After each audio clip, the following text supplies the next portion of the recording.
지금 시장이 8월 이후로 올라가긴 올라가는데 어떤 거대한 세력들이나 다주택자들이나 투기꾼들이 팔고 있는 거 아닌가. 음마 아파트가 2006년 말부터 13년까지 37% 빠졌어요. 압구정 신현대가 36% 빠졌어요. 그러니까 우리가 알만한 아파트, 그 대단지의 아파트가 30-40%씩 빠졌다는 얘기는 앞으로는 아파트에 50%씩 빠지는 아파트가 생길 수가 있다는 걸 말씀을 드리고요. 제가 팔았기 때문에 하락론자로 서는 게 아니라 언제까지는 폭등론자고 언제 이후에는 폭락론자로 바뀌어야지 경계선이 집을 파는 시점이다.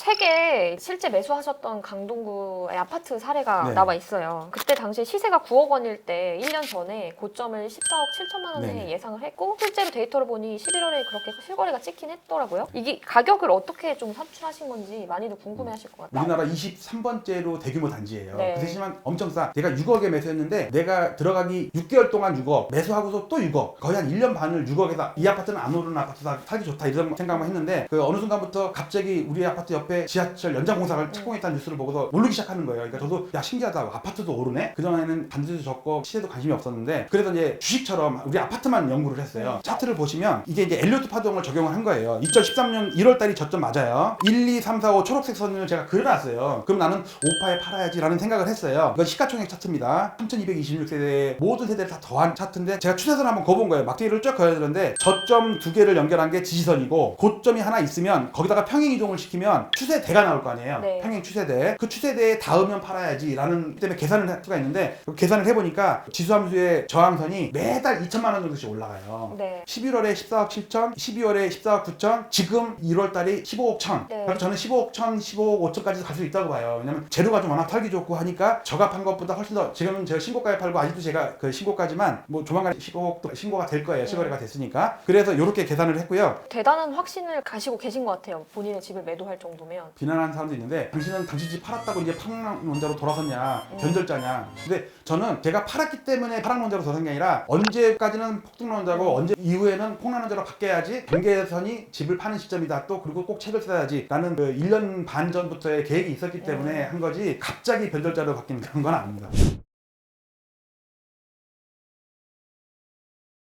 올해 그래서 서울 아파트 값이 하락한다고 전망을 해주셨어요. 그래서 그 근거를 주요 단지로 좀 압축적으로 그래 볼까요? 예. 네, 설명을 부탁드릴게요. 오늘 아침까지 제가 데이터를 다운받은 걸 보여드릴게요. 위의 차트는 2006년 실거래가 이후에 100개 시가총액 상위 아파트의 실거래가 차트고요. 일봉 차트고요. 요런 네. 노란색, 파란색 박스는 연간이에요. 그 밑에 까만색 선은 OBV예요. 네. OBV는 뭐냐면 온 밸런스 볼륨이라고 해가지고 상승할 때 거리는 더하고 하락할 때 거래량은 빼는 거예요. 아주 간단하죠. 올라갈 때 100개의 아파트가 거래가 됐고 하락할 때 30개 아파트가 거래가 됐어요. 네. 그러면 얘는 70이 된 거죠. 플러스 100 마이너스 30 그러면 플러스 70이 된 거 아니에요. 근데 OBV가 어떤 의미가 있는?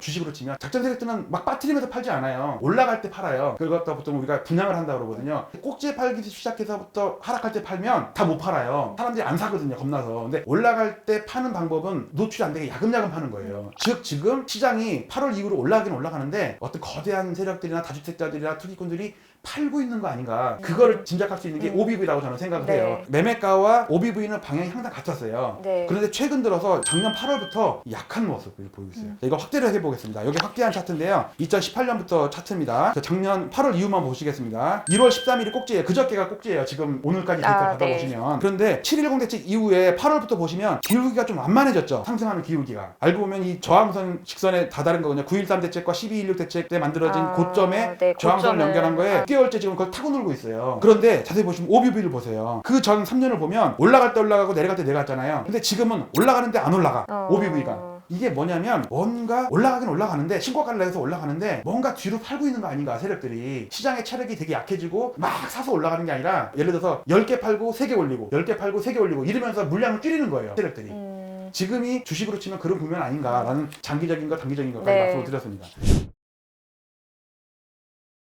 그래서 그래서 결국 사실 가격을 결정짓는 건 수요와 공급이거든요. 민간 조사기관 올해하고 내년에 이제 분양 입주 물량을 좀 보면 2만 가구 안팎으로 이제 좀 급격히 줄어들 것으로 그렇죠. 예상이 되는데 수요는 많은데 공급은 적은 상황에서 가격을 하락한다고 보는 게 맞는지. 저도 이것 때문에 상당히 고민이 많았어요. 이제 네. 이걸 고민하기 전에 저도 저희 아파트 팔기 1년 전, 2년 전에도 많은 유혹이 있었거든요. 막 빠진다 그러니까 팔아야 되는 거 아닌가 그런 고민이 있었는데 그 당시에도 이런 비슷한 의문을 가졌었어요. 저 스스로도. 그러면 기자님이 저한테 질문한 수급의 논리를 맞으려면 과거에도 물량이 많았을 때는 아파트가 빠지고 적었을 때는 오르고 그런 게 성립이 돼야지 앞으로도 그걸 적용시킬 수가 있잖아요. 그런데 이 데이터를 연구하다 보니까 블랙 스완이라는 게 있어요. 이 아파트 입주 물량이나 분양 물량이나 그 미분양 이런 거에도 블랙 스완이 있다고 저는 이제 판단을 해요. 60년 동안에 월별 입주 물량을 보자 이거죠. 88년도 88 올림픽 때 지금의 목동 아파트들이 다 이때 입주한 거거든요. 네. 물량이 역대 지금까지도 안 깨지는 입주 물량이 있었어요. 자, 근데 지금 그때 아파트가 빠졌나요? 올라가고 올랐죠. 있네요. 이 당시에는 애도 많이 낳고 결혼도 많이 하고 또 경기도 좋고 올림픽 하고 하니까는 입주 물량이 그렇게 많은데도 불구하고 아파트가 올랐어요. 물론 IMF 때는 빠졌고요. 잠실에 엘리트 네. 대파 입주할 때 2008년도 입주 물량이 폭등할 때 그때 상투치고 빠졌어요. 그런데 2018년 19년도에도 입주 물량이 어마무시하게 거의 한 10년 만에 최대치가 입주했거든요. 근데 이때 저도 팔 뻔했어요. 헬리오가 9,000세대가 입주하고 고덕에 15,000세대, 20,000세대가 입주하는데 우리 아파트 빠지면 어떡하지? 그리고 실제로 빠졌었어요. 몇 달. 그런데 아파트가 올랐어요. 그 당시에 신문기사나 전문가들 의견을 보면은요 다 빠진다고 그랬었어요. 근데 올랐단 말이에요. 이제 여기서 중요한 블랙 스완이 나타납니다. 근데 물론 시장 그 상황의 뭐 금리 상황이나 뭐 변수들이 뭐 다른 요소가 있겠죠. 근데 생각지 못한 블랙 스완이 나타납니다. 자, 다음 차트 볼게요. 이 차트는 국토부에서 발표한 차트인데요. 임대사업자 자동화 되고 있잖아요. 네. 올 12월까지 이제 서울 아파트만 보겠습니다. 14만 2천 채가 자동 마소가 됩니다. 그리고 올해 누적 연간으로 작년까지 합치면 17만 8천 채가 누적이 돼요. 순증은 3만 6천 채가 올해 말소돼요. 자동으로. 근데 이거는 일반 주택까지 다 포함한 거거든요. 그래서 대충 제가 조사를 해봤어요. 그랬더니 약 25%에서 35%까지가 아파트예요. 이게 블랙스완이라고 해요. 네. 저는. 그러니까 이 물량이 당장 한꺼번에 나오진 않겠죠. 근데 문제는 뭐냐면 여기서 아파트가 하락하면 이게 악성 매물이 될 수가 있어요. 이 사람들은 갖고 있으면 갖고 있을수록 세금 혜택을 못 받으면서 손해를 보니까 그래서 이게 악성 매물이 될 수가 있어요. 헬리오와 고덕 물량이 그렇게 폭증을 하는데 아파트가 빠질 줄 알았는데 올랐단 말이에요. 이때 블랙스완은 누구였겠어요? 임대사업자. 네. 임대사업자 엄청 등록하고 두 채, 세 채 막 샀단 말이에요. 그러니까 가만히 냅뒀으면 입주 물량 때문에 아파트가 폭락을 했을 텐데 새로운 블랙스완이 나타나서 사버린 거예요. 근데 그 블랙스완이 부메랑 효과로 지금은 내년, 내후년까지 팔 수가 있다. 내가 볼 때는 팔아야 될 확률이 되게 높은 것 같아요. 자, 또 한 가지 우리가 간과할 수 있는 거. 이 차트를 보시면 법인과 개인의 매매가 틀립니다. 법인들 실거래대책으로 혜택이 많이 줄었죠. 2006년도 실거래가 이후로 법인들의 그 순매수와 누적 순매수를 제가 그래프로 그려놨는데요. 법인은 평상시에는 매도 물량이 더 많아요. 왜냐하면 회사 보유 물량이라는 거를 팔기 때문에 항상 누적을 하게 되면 그러니까 위에 막대 그래프는 매수와 매도, 파란색은 매도, 노란색은 매수인데 그거를 뺀 차이가 빨간색이 누적 월간 순매수죠. 네. 그거를 계속해서 더해 나간 게 2006년도 빨간색 선이에요. 계속 내려오죠. 근데 2015년 10월부터 옆으로 기어요. 즉 그동안은 매도가 더 많았는데 이때부터는 몇 년 동안은 매도와 매수가 비슷해요. 즉 어떤 법인은 팔고 있는데 어떤 법인은 사고 있는 거예요. 그러니까 같아진 거죠. 그런데 이게 갑자기 2019년 중순부터 갑자기 급증을 해요. 그러니까 매수가 더 많았다는 거죠. 매수 갑자기 는 거예요. 이게 헬리오나 고동 물량이 입주 폭탄이 나오는데도 블랙스완이 나타날 때 한 것처럼 법인 물량이 그랬을 가능성이 없다. 그런데 최근에 자료를 보면요. 4개의 파란색 음봉이 보일 거예요. 네. 그거 보시면 누적 순매수 선은 지금 4개월째 꺾이고 있죠. 이게 뭐냐면 최근 들어서 상승 각도가 좀 약해진다고 그러잖아요. 그러니까 법인이 지금 투자하기 어려운 상황이 됐죠. 그렇죠. 그러니까 팔고 있는 거예요. 그래서 그 지금 시세가 약한 게 그런 이유가 있지 않나 그런 생각이 좀 듭니다. 네.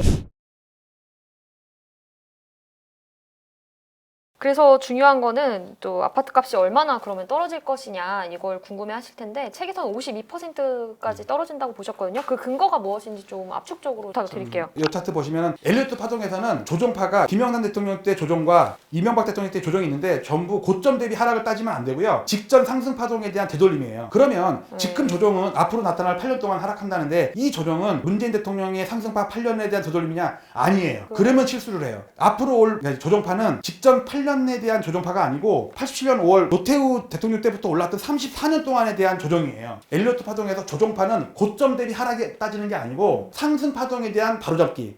그러니까 1파에 대한 바로잡는 게 2파고요. 네. 3파에 대한 바로잡는 게 네. 4파예요. 5파에 대한 바로잡는 건 없어요. 끝인데 끝. 아, 끝이. 5파에서 끝이니까. 앞으로는 조정은 8년 동안의 상승이 아니고 34년 동안에 오른 거에 대한 조정이에요. 그러니까 네. 엄청나게 큰 거죠. 이 파동의 모양은 아까도 보셨듯이 2파와 4파가 비슷했잖아요. 네. 그런데 과거 패턴 보니까 앞으로 나타날 파동은 직전 파동의 조정파와 비슷한 패턴이에요. 기간도 지그재그 조정 파동이라고 A, B, C로 빠지는데 그 기간은 8년이 될 가능성이 되게 높아요. 왜냐면 차트를 보겠습니다. 이명박 대통령 때 보면요. 고점 대비 23% 빠졌지만 직전 파동에 대한 되돌림은 34% 빠졌어요. 이 34%를 현재에다가 대입을 하면은 34년 동안 오른 거에 대한 34%를 되돌려야 되잖아요. 그거를 계산을 할 텐데 그게 34%인데 이제 우리는 고점에서 얼마 빠졌냐가 중요하잖아요. 일반인들이 볼 때는 34%를 되돌리는데 그거를 고점으로 산술로 계산하면은 52% 빠진다. 그 전에 감이 안 오실 거예요. 그래서 제가 네. 대표적인 아파트 8개가 서프라임 때 얼마나 빠졌나를 한번 보여드리겠습니다. 음마 아파트를 볼게요. 음마 아파트가 2006년 말부터 13년까지 37% 빠졌어요. 도곡 렉슬이 37% 빠졌어요. 강남구만 봅니다. 함보가 40% 빠졌어요. 압구정 신현대가 36% 빠졌어요. 네. 자, 강남구가 이렇게 빠졌는데 그럼 나머지 다른 구는 어떠냐? 송파구의 올림픽 회밀리가 40% 빠졌어요. 네. 강동구의 고덕 2단이 지금 그라시움이죠. 37% 빠졌어요. 목동 9단지가 43% 빠져서 더블세븐에 나갔거든요. 얘네가. 네. 얘네 말고 싼 아파트였던 노원구의 월계 시형 아파트가 고점도 얘는 달라요. 왜? 2008년까지 계속 올랐으니까. 네. 그런데 어쨌든 조정은 36% 빠졌어요. 그러니까 우리가 알만한 아파트 그 대단지의 아파트가 30-40%씩 빠졌다는 얘기는 앞으로는 아파트에 50% 60% 빠지는 아파트가 생길 수가 있다는 걸 말씀을 드리고요.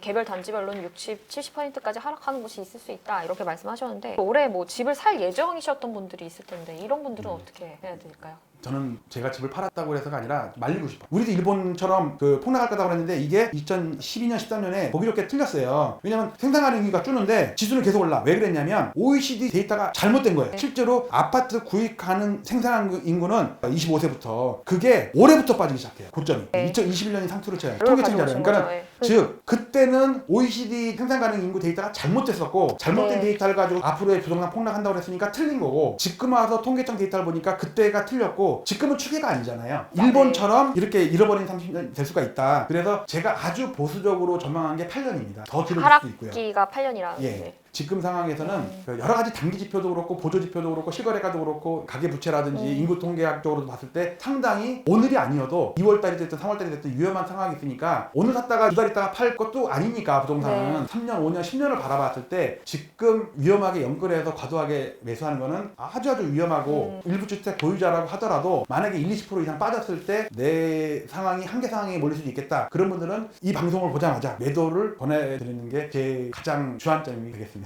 근데 어디까지나 이거는 엘리언님의 의견이시고 실제적으로 이제 구독자분께서 판단을 하셔서 그렇죠. 결정을 하셨으면 좋겠고요. 다시 한번 말씀드리면 저희는 어떤 상승과 하락에 대한 어떤 방향성을 가지고 있지 않고 보다 종합적인 의견을 전달을 하려고 하고 있고요. 네, 앞으로도 좀 다양한 의견을 여러분들께 전달해 드릴 수 있도록 노력하겠습니다. 네, 오늘 나와주셔서 감사하고 마지막으로 뭐 한 말씀 하고 싶은 오늘 말씀 내용이 있을까요? 상당히 많고 차트도 많고 이 방송 한 번 들었다고 해서 이야기가 어려울 겁니다. 그래서 제가 방송 처음에도 이 자료를 드릴 테니까 응원 댓글 좀 달아주시고 알람 설정까지 하시고 기자님 이메일로 네, 제가 저희 하단에 여기 나오는 네. 이 메일로 메일 보내주시면 지금 보내드리면 몇 달 동안 계속 보내드릴 수는 없고 이번 달 말까지만 한정해서 요청하신 분에 한해서 증거를 보내주시면 확인하고서 보내드릴 네. 테니까 이 자료를 많이 신청해서 받아보시고 방송을 2번, 3번 봐주시라 이런 말씀을 드리면서 마치도록 하겠습니다. 네, 오늘 이렇게 긴 설명을 해주셨는데 나와주셔서 아무튼 감사합니다. 네, 감사합니다. 감사합니다.